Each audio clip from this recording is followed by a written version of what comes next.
But tonight, a local effort to help people who live in Flint, Michigan, a city that is in the middle of a nasty, awful water crisis right now. We got a small business owner right here in Baltimore City. Started gathering water to send to Flint, but the response has been even bigger than anybody could imagine. This is a great story from ABC2's Christian Schaefer, who's here with that story tonight. Christian. Hey guys, want to see how big the response is. The 100,000 people who live in Flint need the help. Their water contains dangerous levels of lead. Tonight, the governor of Michigan publicly apologized for what's being called a man-made environmental disaster.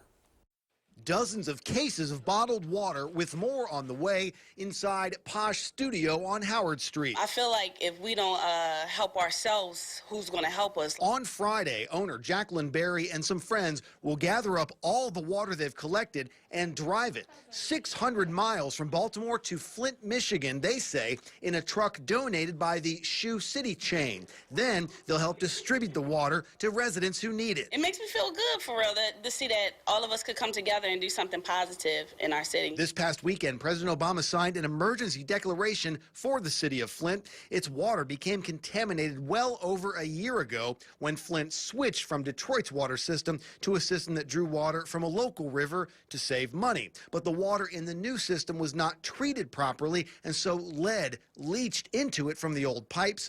That exposed Flint's 100,000 residents to toxic levels, and it took officials nearly 5 months to warn them. We tried everything we could to scream, yell, and say, hey, this is wrong. And they lied, said the water's safe, the water's safe. Elevated levels of lead can cause serious neurological problems, especially in children. There have been calls for Michigan's governor to resign or be arrested. Tonight, he held his State of the State speech and said that's not going to happen. To you, the people of Flint, I say tonight, as I have before, I am sorry and I will fix it. But in the meantime, people who live in Flint need water they can drink as soon as possible. We get a lot of backlash or how bad Baltimore is or how we kill each other, but we got some good things going on here in our city as well.